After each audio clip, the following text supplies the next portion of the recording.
C'est une croix d'aumônier militaire, de la gendarmerie. Voilà, donc certainement qu'il y a de bonnes raisons pour qu'un 11 novembre, un aumônier militaire se fasse prendre ses papiers. Donc j'attends la réponse avec beaucoup d'intérêt. Qu'est-ce qu'ils vous ont demandé? Un simple contrôle d'identité. En tant qu'ancien aumônier militaire, je suis venu pour remercier ceux qui sont morts pour la France et ceux qui ont bien mérité de la patrie. J'ai l'impression que ceux qui sont là aujourd'hui semblent moins mériter de la patrie, puisqu'ils semblent vouloir me prendre mes papiers d'identité. Je ne comprends pas bien, mais je suis très serein. Je conteste une chose en France, le fait que certains ne se soient pas assez bien battus, peut-être en 14. Personnellement, les gens de ma famille se sont battus, donc voilà, moi je n'ai rien d'autre à contester, tout va bien pour moi. Oh non! C'est pas vrai! Vous voulez voir le président? Vous voulez voir le président? C'est pas vrai, putain! Troisième fois! Les Bretons! Troisième fois! Dictature! Dictature! C'est pas vrai! Troisième fois! Je suis là. Non. Vous m'arrêtez, je lève le bras. Moi, je respecte. Pour un bonnet rouge, putain! Pour un bonnet rouge! C'est extraordinaire! Pour un bonnet rouge, troisième fois arrêté! Dictature! Socialiste! Dictature! Bientôt une loi contre le port du bonnet rouge? Oui, pardon? Oui. Bientôt une loi contre le port du bonnet rouge? Mais il faut espérer.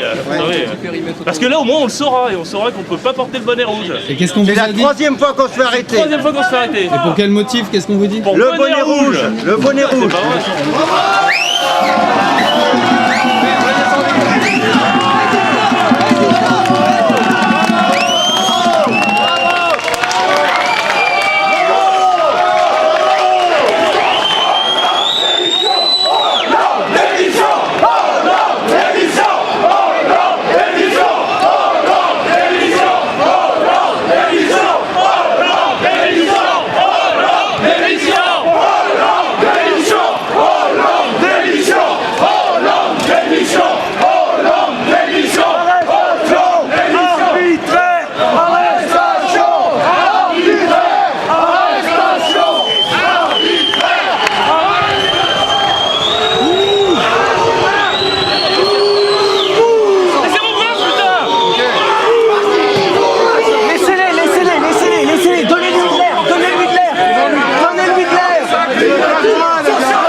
Monsieur, s'il vous plaît.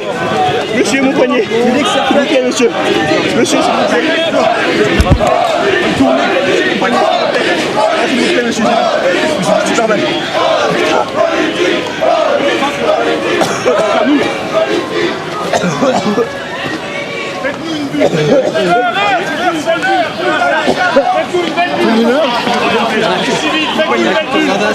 Notez-le. Voilà, technique, quoi.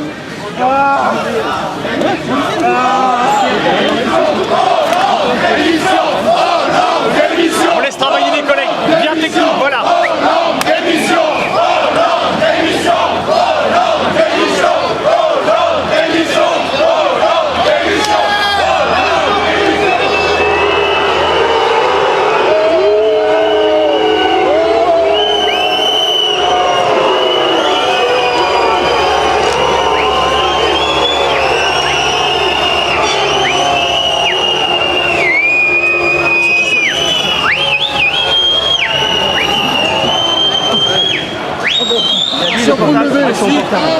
Attention pour le lever. On le lève. Reculez. Reculez. Non, restez là, on reste dans la bulle. On attend du renfort, restez dans la bulle. Socialiste, dictature. CRS en banlieue.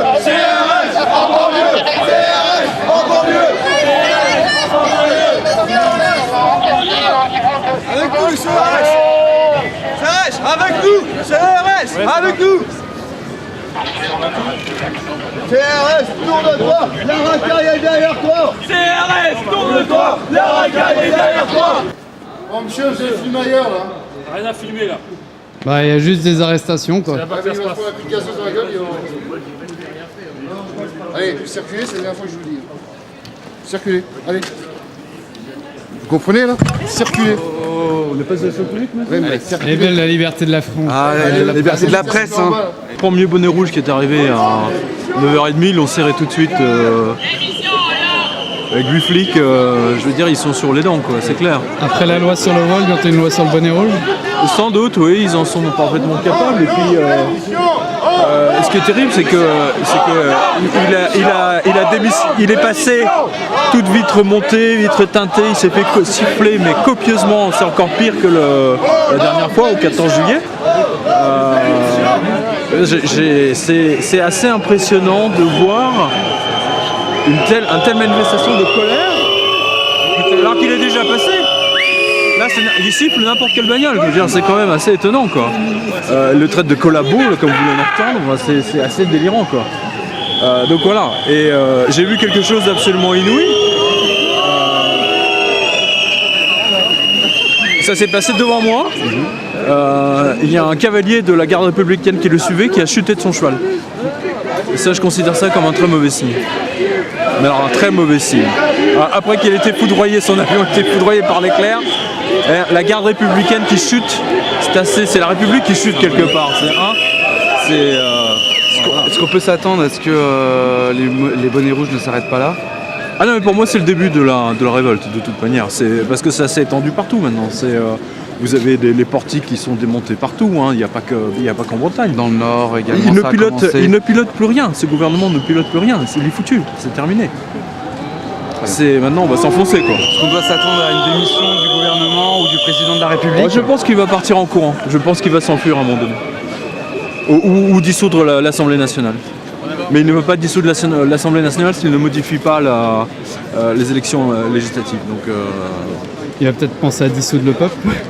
Oh, il aimerait bien dissoudre le peuple, hein, il en serait capable. La preuve, c'est que la police était présente partout. Le moindre mec, le pauvre mec qui est arrivé avec son bonnet rouge, à 8, ils l'ont serré. Je dis délire. À 9h30. Ouais. Non, il y a vraiment un air de révolte, quoi. Hein, c'est très net. C'est très très net.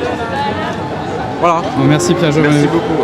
Contre nous de la tyrannie, les dollars sanglants élevés, les dollars sanglants élevés. Entendez-vous dans nos campagnes mugir ces féroces soldats qui mènent. C'est ici, il faut les spoiler.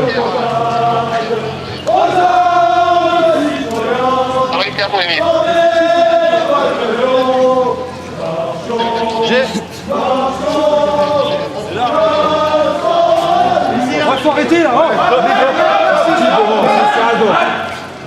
pas savoir pourquoi ils sont arrêtés. Non, monsieur. C'est comme ça.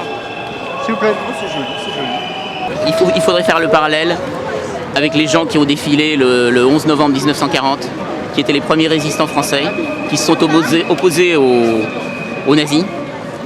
Alors Hollande, bien sûr, c'est pas un nazi, mais Hollande, c'est quand même un dictateur. Aujourd'hui, ce qu'on voit là, c'est on voit des gens qui se font tabasser, on voit des gens qui sont muselés, on nous empêche de parler, on n'a pas le droit de se déplacer, on n'a pas le droit de manifester.